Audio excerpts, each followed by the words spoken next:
Le premier invité de ce Smart Impact au cœur du forum des projets urbains, c'est Philippe Claus. Bonjour. Bonjour. Heureux de vous accueillir. Vous êtes le bourgmestre Merci. de Bruxelles, maire d'une ville de plus de d'1 250 000 habitants, très dense, très cosmopolite et avec des ambitions écologiques, notamment à travers un plan climat. Que prévoit ce plan climat? Racontez-nous.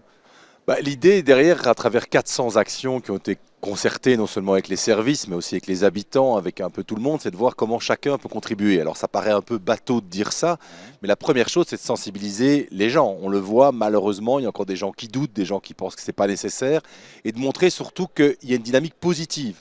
Que dans la construction urbaine, penser à l'écologie, penser au climat, ça n'est pas quelque chose de sanctionnateur, c'est simplement de changer parfois des mentalités, de trouver des projets positifs, je le répète. Ouais. Sortir du discours un peu anxiogène, un peu culpabilisateur qu'on a longtemps tenu, c'est ça? Il fallait le montrer aussi, parce que beaucoup de gens en doutaient, et de dire, mais en la fait, prise de conscience, quoi. il y a non seulement cette prise de conscience, mais d'après de montrer qu'on peut vivre mieux. Je vais prendre un exemple simple, le transport en commun. Quand on voit le nombre d'heures que passent les gens dans leur voiture, la responsabilité des pouvoirs publics, c'est aussi de leur offrir du temps libre, de leur offrir un accès à leur travail différent. Quand on développe des lignes, au début, ça crie toujours un peu en disant, tiens, il y a une ligne de tram, une ligne de métro, une ligne de bus qui va passer là, puis on se rend compte qu'on va se déplacer beaucoup plus rapidement. Même chose pour les trajets en vélo. On va faire du sport, c'est bon pour l'activité cardiaque, mais il faut sécuriser ces lignes. Et donc de montrer que de ce qui pourrait paraître une contrainte, on fait en fait une opportunité. Avec cette idée, alors on a souvent parlé dans notre émission du concept de la ville du quart d'heure. Alors vous êtes encore en avance, c'est ça? Je dis, je ne suis pas à 5 minutes. La ville à 10 minutes, c'est ça? Voilà, la ville à 10 minutes, c'est la même chose que cette fameuse ville de proximité, qu'on peut parler du quart d'heure, 20 minutes dans certaines parties de l'hémisphère de la planète, peu importe. C'est vraiment d'avoir des infrastructures à côté de chez soi. Alors pourquoi est-ce qu'on fait ça? Les infrastructures de base, ce sont des écoles, des crèches, des salles de sport, des salles culturelles, du transport en commun, des espaces verts, du commerce. C'est un peu ces fonctions de base. Parce qu'on veut que les gens vivent en ville, c'est qu'on veut les attirer, c'est que c'est une façon aussi d'avoir une économie positive de nos villes. Les gens, ils vont avoir envie de vivre en ville s'ils ont des infrastructures autour de chez eux. S'ils peuvent avoir une villa caste façade à la campagne, bien à l'aise, et qu'ils n'ont pas besoin d'y venir, alors ils vont peut-être plutôt choisir ce modèle-là. Tandis qu'en ville, ce qu'on veut proposer, c'est de dire, mais attendez, nous on a des vrais atouts, ce n'est pas une concurrence par rapport à nos banlieues, mais c'est de montrer qu'avec ce qu'on développe autour des quartiers, on donne envie aux gens de venir nous rejoindre. Mais alors, il y a l'idée de départ et puis il y a sa mise en œuvre. C'est-à-dire que quand vous êtes maire bourgmestre de Bruxelles depuis combien de temps? Alors je suis maire depuis 2017. Depuis 2017. Donc quand vous arrivez, c'est la ville de quoi? La ville des 20 minutes, la ville des 25 minutes, la ville de la demi-heure, où il y a déjà des infrastructures quand même, un maillage assez dense. Il y en a, mais on est passé dans les années 50, 60, 70 d'une ville d'usage, d'une ville qui était créée pas vraiment pour y vivre, mais pour venir y travailler, venir se délasser, mais dans lequel on construisait des grandes autoroutes urbaines, on ne pensait pas beaucoup aux habitants, à justement une reconquête urbaine, quartier par quartier. La région bruxelloise, c'est en fait plus de 120 quartiers, et c'est vraiment cette unité qui a servi à développer ça. Première chose, engager des géographes qui permettent de cartographier toutes les infrastructures qui existent pour aider aussi à la décision de dire tiens mais qu'est-ce qui manque, et donc de créer vraiment un grand portail où chacun peut voir ce qu'il y a autour de son quartier. Et puis nous les décideurs de décider de compléter ce maillage avec les infrastructures que j'ai citées. Et donc dans les grandes infrastructures que vous avez lancées, faites construire par exemple, il y a quoi? Le plus important pour nous c'est l'éducation. On sent vraiment que c'est l'école. C'est vraiment dans l'école que l'on fige les choses. Les écoles que nous appelons maternelles et primaires, donc ça c'est de 3 ans à 12 ans, le système belge, mais là on sent que c'est vraiment l'école de quartier. Dans ce qu'on appelle l'école secondaire, donc c'est l'école qui va de 12 à 18 ans, là les gens sont prêts à bouger. Mais on voit vraiment combien l'éducation, qui est le premier budget de la ville de Bruxelles, est fédérateur, que c'est vraiment ça aussi que les gens nous demandent, c'est là-dessus que les gens nous attendent. Et plus on investit dans l'éducation, plus on crée ce que j'appelle la Smart Cities, qui n'est pas la ville intelligente du GSM, comme on entend parfois, mais c'est vraiment la ville de la connaissance. Nous sommes aussi la première ville universitaire de toute la Belgique. Ça dépend, je ne sais pas si la structure administrative est la même qu'en France, mais qui finance? Alors ça peut être tout. En Belgique, on a un système assez particulier puisque l'enseignement public et privé est financé quasi de la même façon. Ce n'est pas du tout le modèle français. Nous sommes, la ville de Bruxelles, un des plus gros pouvoirs organisateurs d'enseignement de tout le pays. On n'est pas seul évidemment, c'est complété, mais vous avez un choix dans vos réseaux. Et pour l'enseignement universitaire, il est financé évidemment par l'État aussi, mais on bénéficie du fait d'implantation universitaire sur tout le territoire. Mais là-dessus, il y a un vrai dialogue qui se fait entre ceux qui ont à gérer le territoire et ceux qui implantent les infrastructures. Alors j'ai appris en préparant cette interview que Bruxelles était la deuxième ville cosmopolite au monde après Dubaï. Alors la première communauté, c'est laquelle? de nom Français. Ah, quand même. C'est évidemment Me, les vo- Français. me voilà rassuré. C'est d'abord les Français. Ça représente 37% de la population totale, c'est Oui, ça? alors les personnes qui n'ont pas la nationalité belge, Oui, c'est environ c'est ça. 37%, donc 82% sont des Européens. Vous savez qu'on est capitale européenne, donc en fait ils n'ont pas besoin du passeport belge, ils ont les mêmes droits que les Belges. Mhm. Mais dans le reste de la population, au-delà de ces 37%, beaucoup sont binationaux aussi. Donc on doit gérer ces 184 nationalités, c'est à la fois un défi, mais vraiment une chance aussi. Ouais. Est-ce que c'est un facteur d'attractivité? Ça rejoint ce que je disais sur cette ville à 10 minutes dont on parle. Est-ce que c'est un facteur Énorme, d'attractivité pour la ville? énorme. À Ça fait travers venir du monde. Ah oui, énorme, parce que vous êtes dans un centre de décision. Quand Mm. vous savez que 70% des lois européennes sont décidées à Bruxelles, ben vous attirez beaucoup d'entreprises, de lobbies, de personnes qui dépendent des infrastructures internationales, parce qu'au-delà des institutions européennes, on a l'OTAN qui est aussi présent à Bruxelles, et en fait on a 1500 organisations internationales. Donc le but c'est de faire à la fois une ville dynamique au niveau international, mais en même temps une ville qui n'échappe pas à ses habitants. Vous savez qu'il y a des grandes villes internationales où les gens n'arrivent plus à se loger. Si vous prenez le cas de Genève, c'est extrêmement compliqué pour un Genevois de trouver un logement. À Bruxelles, ça le devient. Donc on doit être très vigilant par rapport à ça. Ça veut dire quoi? Ça veut dire bloquer certains prix? Alors, c'est toujours le débat Oui, entre l'offre et la est demande. coercitif ou pas? C'est Alors, compliqué, quoi. on doit d'abord produire, Ouais. produire du logement, et ça c'est en train d'être fait. Donner un accès à celui-là aussi, donner un accès parfois à la propriété, pas qu'à la location, et trouver un juste équilibre. Il faut savoir que nous, nos quartiers populaires sont dans la ville. Nos banlieues sont plutôt riches, et c'est plutôt dans la ville que se trouvent les défis urbains, les défis sociaux.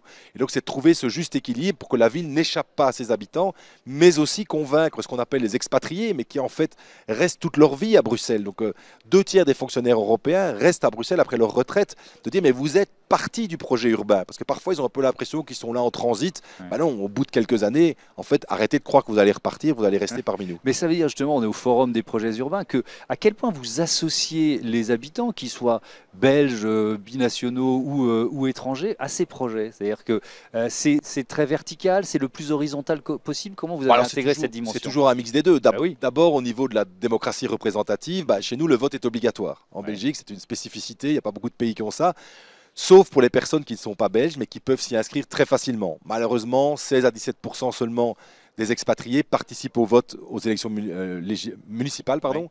ce qui est un peu trop faible, donc on essaie de les susciter par rapport à ça. Pour la démocratie participative, bah, c'est évidemment chaque projet doit être négocié. Vous avez des commissions de concertation, vous avez des discussions qui se font avant, Ouais. et les gens l'ont compris. Les comités de quartier se mobilisent, travaillent. Ce qu'on doit éviter, évidemment, c'est le syndrome purement NIMBY. Donc on doit trouver l'attrait C'est entre pour ça le que je fait posais la question NIMBY, donc not in my backyard, donc pas de ça chez moi. en pas de ça quelque chez sorte. moi, bah, ça existe même sur des projets d'école aujourd'hui. Des gens qui disent ah non, une école, ça va être des jeunes qui font du bruit et tout ça. Donc avant, on ne connaissait pas ça. Les gens demandaient une école. Bah, aujourd'hui, sur l'accès des territoires, sur la façon dont on détermine ce qu'il va y avoir sur le territoire, il faut associer les gens un maximum, mais en même temps, il faut avoir le courage de décider. Parce que sinon, on ne fait rien. Ouais. Cette ville à 10 minutes, elle passe d'abord par la mobilité, c'est ce dont vous avez parlé, ça veut dire des kilomètres de pistes cyclables par exemple qu'il a fallu construire, je ne sais pas, des lignes d'autobus qu'il a fallu densifier, qu'est-ce que vous avez mis Bah en alors, place? c'est vrai que ça peut paraître bizarre de dire une ville à 10 minutes, il faut quand même du transport. Bah oui, Ouais. parce que tout ne peut pas être au même endroit. Mais d'abord, c'est la proximité à pied. Oui. C'est vrai que ça, c'est le plus important. Et de hiérarchiser les modes. Mhm. D'abord les piétons, puis les vélos, puis le transport en commun, puis la voiture individuelle, si on n'a pas le choix. De nouveau, ne pas stigmatiser celui qui n'a pas le choix d'utiliser sa voiture, mais lui dire, désolé, vous n'allez pas être prioritaire. Et donc, c'est de trouver comment on peut hiérarchiser ça. Et c'est vrai que les pistes cyclables, ça crie un peu, mais c'est pas trop compliqué à faire. Les pistes de tram, bah, les rails de tram, c'est un peu plus compliqué, mais c'est très très visible et ça va assez vite. On a créé une grande ligne de tram en à peine 6 ans, permis d'urbanisme compris à Bruxelles. Le métro, ça devient un chantier extrêmement compliqué. Nous sommes dans la grande difficulté à Bruxelles avec le chantier du métro, où on a un vrai débat aujourd'hui de savoir si on continue ou si on arrête. Pourquoi? Parce qu'on n'arrive pas à creuser, que les entreprises qui pensaient pouvoir le faire nous ont expliqué que ça allait nous coûter beaucoup plus cher. Je voyais dernièrement un reportage qu'à Rome, ils avaient mis 27 ans à faire leur métro. Oui. On ne peut pas laisser la ville éventrée. Donc si à un moment donné on se rend compte que le métro ne fonctionne pas, eh bien, il faudra venir à d'autres modes de transport, dont le tram qui permettent quand même de permettre de transporter beaucoup de gens. Mais je le rappelle, un métro, ça remplace 3 trams. Donc c'est aussi un débat dans la hiérarchie des valeurs sur le transport en commun. Est-ce que ce débat sur la mobilité, il peut être parfois aussi antagoniste qu'il peut l'être à Paris? Parce qu'à Paris, il y a vraiment Ah non, mais il ceux est qui toujours disent on n'en violent, peut hein. plus de la ville telle que Anne Hidalgo l'a mise en place. Puis au contraire, il y a ceux qui disent mais c'est génial, je voudrais plus vivre ailleurs Mais parce que j'ai plus du tout besoin de voiture, j'ai lâché ma voiture, je m'en sers plus jamais. le vrai débat n'est pas que le débat de la pollution urbaine, le débat c'est le débat de l'espace public. Oui. On a besoin de plus en plus d'espace public. Et puis de le Et partager. en fait, une voiture, bizarrement, Ouais. ça reste arrêté 90% du temps. Elle est garée, elle ne bouge pas, voire dans un embouteillage en plus. Donc croire qu'à un moment donné, les autoroutes urbaines sont l'avenir des villes, ben, on a vu que ce n'était pas vrai. Les gens fuyaient ces villes. Donc aujourd'hui, trouver justement cet équilibre qui permet de se déplacer plus rapidement parce qu'on a investi dans le transport en commun, ça dit bien ce que ça veut dire. Bah oui, c'est des débats durs. Nous, on a créé une grande zone piétonne à Bruxelles, qui a d'ailleurs été exposée dernièrement pour les 10 ans de la COP de Paris, avec près de 2 km de voies piétonnes, là où c'était une vraie autoroute urbaine à 4 bandes. Ça a été très très violent au début, parce que les gens ont l'impression qu'on leur enlève une liberté, qu'on leur enlève quelque chose, et on a l'impression qu'on casse leurs habitudes. Et on leur dit, bah, attention, on collectivise en fait une vision urbaine. Bah, c'est plus difficile évidemment de collectiviser que de faire la somme des individus. Ouais. Et pour les espaces verts, je reste dans cette logique de ville à 10 minutes, dans cet équilibre, il y a les espaces verts. Il a fallu en créer. Alors, il a fallu en créer, et pour le moment, on a un vrai débat. C'est-à-dire qu'on a une décision judiciaire qui vient de tomber, qui dit, au-delà de 1,5 hectare, vous n'avez pas l'autorisation d'office de construire, y compris des terrains industriels ou des terrains pour du logement. Là, c'est un vrai débat compliqué, parce que ça devient extrêmement difficile pour une ville qui dit je veux densifier pour justement éviter les déplacements, de dire ben, je ne peux plus construire les fonctions urbaines de base, je vais devoir les construire en périphérie. Ben alors on va aller à l'antagonisme de ce qu'on veut. Ouais. Donc ce débat entre la préservation des espaces, des îlots naturels et le fait d'y construire des infrastructures devient un débat criant dans lequel le judiciaire vient de rentrer et qui pour le législateur est un vrai défi. Oui, pour vous, il y a beaucoup de procédures en cours, finalement. Oui, alors où il y en a, c'est un peu partout pareil. Hein. Est-ce que vous avez le sentiment qu'il y en a de plus en plus? C'est-à-dire que vous avez des administrés qui vont en justice, quoi. Clairement. Ouais. Et ça devient un vrai problème parce qu'on nous reproche de ne pas décider, mais en fait, on décide assez vite. Mais la moyenne pour qu'un projet se réalise, c'est 7 ans, ce qui est beaucoup trop long. Surtout quand on sait les défis climatiques que nous avons. Donc, on doit trouver, nous, législateurs, pas rien qu'au niveau municipal, évidemment, au niveau national aussi, des mesures qui font qu'on puisse aller un peu plus vite. Ouais. Et alors, votre administration elle-même, comment vous avez réduit votre impact? Je ne sais pas combien il y a de on a changé de bâtiment déjà. Ouais. On est passé à un bâtiment avec une haute performance énergétique qui est neutre. C'était aussi important de montrer l'exemple par rapport à ça.